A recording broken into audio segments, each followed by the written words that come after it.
Hello everyone, my name is Bueker. I am an astroparticle physicist and science communicator here in the southeast German city of Dresden, where we are overlooking the beautiful Elbe River. I'm happy to be a guest on PhysicsMinimum, and today I would like to talk to you about gravitational waves and the way that they are detected.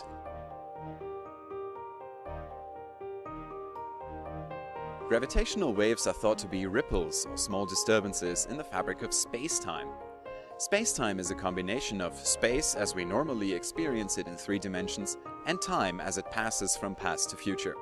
Albert Einstein, in his general theory of relativity formulated about 100 years ago, found out that these 2 concepts have to be combined into a single thing called space-time in order to find a precise mathematical description of how it interacts with gravity.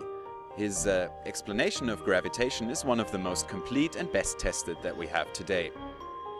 In his theory of general relativity, disturbances of the space-time called gravitational waves arise when there are changes in the gravitational field, and these changes are communicated, if you would like so, by the way that the gravitational waves move through space. So for example, like when there is a flame burning, there is light moving into each direction, showing the information that there is a flame burning carried by the light and the photons.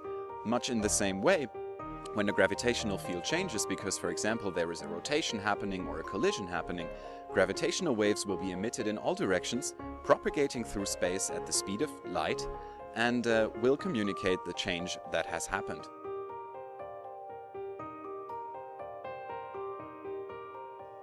Now, to detect gravitational waves has long been thought to be technically almost impossible because they are extremely small disturbances. Even when you are considering lengths of many miles, there would only be a change in the diameter of a proton or even much less caused by gravitational waves, even if they are from a strong signal out in space. So how did we manage to first detect gravitational waves about 1 year ago in September of 2015?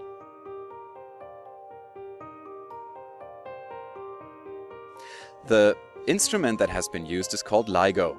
It is a laser detector, and the way that it works is that it has 2 laser beams shooting off in directions perpendicular to each other, and then recombining the laser beams when they are reflected back.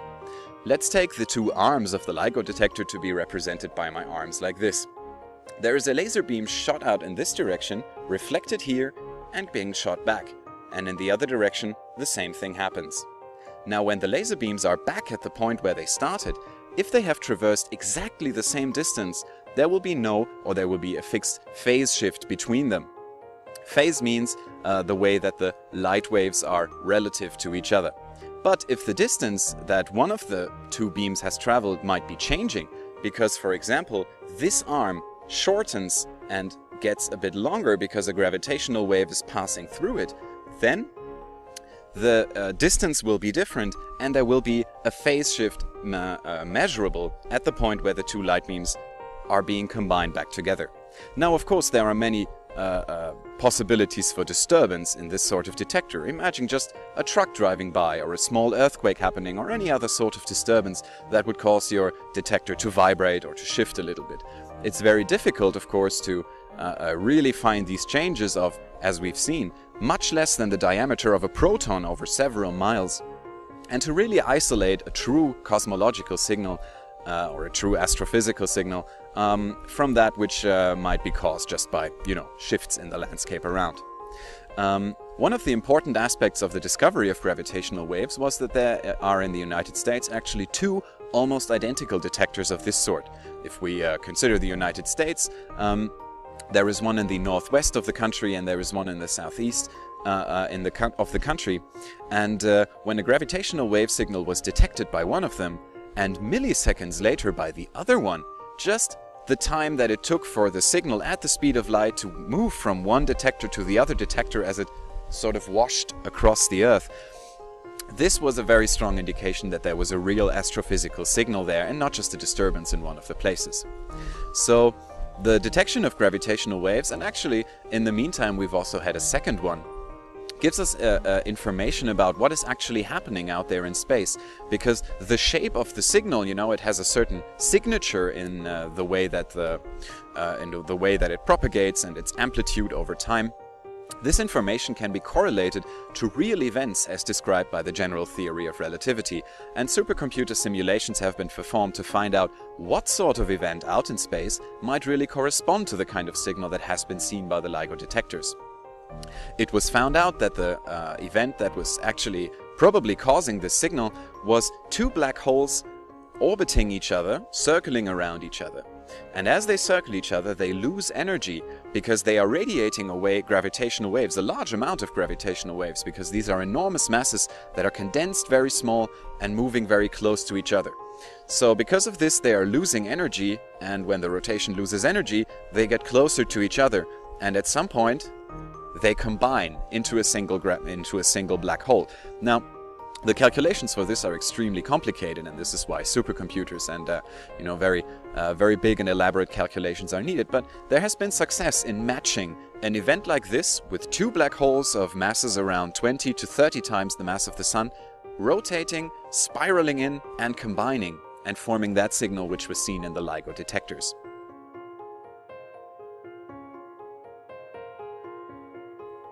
Now, another very interesting aspect, of course, of a detection like this is, where did the signal come from? Because, the sky is big, the universe is big, and we would like to know the direction in which these two black holes were. Maybe back there, maybe up there. The thing is, with the two LIGO detectors in the United States, we cannot be certain, and we cannot find out for sure. Because when you consider the entire Earth, these two detectors are actually pretty close to each other, just separated by 1 or 2 or 3,000 miles. And what would be much better to get a better angular resolution to find out where the signal was actually really coming from would be to have more detectors strewn around the Earth, if not the entire solar system, but well, for now we're keeping it to the Earth. So the LIGO collaboration is collaborating with other gravitational wave detectors. One of the ones that is very close to being finished is the Virgo detector in Italy.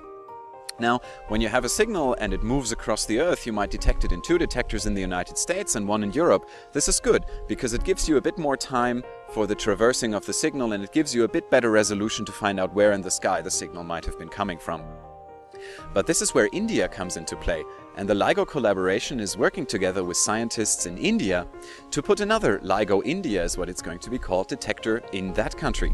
So when you imagine the Earth as a sphere like that, we have the United States here, we have Europe here, it is a perfect location to put another detector in India, because that gives us, a very large radius of the Earth that is covered, and a very large area of the sky that is being covered by these detectors. And as the gravitational wave moves across the Earth, it becomes much easier to pinpoint and to find the exact angular location. The LIGO-India detector is not yet completed. The collaboration is underway, and there are preparations for the construction and the collaboration with the LIGO-India detector. And it is a very good time to get started, because now that the advanced LIGO detector in the United States has made the first 2 discoveries already of real gravitational waves, the Virgo detector in Italy is going to be in operation. There's going to be another one in Japan. So now it's a perfect time for India to get into the game and to really be part of this new way of looking at the universe, of not looking at the light or looking at other particles like neutrinos, protons that might be coming from space, but gravitational waves, this one element of the general theory of relativity that really tells us how space-time is changing. And if we have detectors up and running in the United States, in Europe, in Japan maybe, and even in India, then we will be very well equipped to look at the universe in that way and be part of a very large network of detectors that is working here on Earth to find out what's going on out there in space. So if you are interested in gravitational physics, in astrophysics, in black holes and all this, now is a good time to get started on the subject, get to know the people, get to know the projects, and maybe become part of this collaboration that is helping look at the universe by being in very different places on the Earth at once. Thank you for your attention. I'm happy to have been a guest on Physics Minimum. Wish you all the best. Goodbye.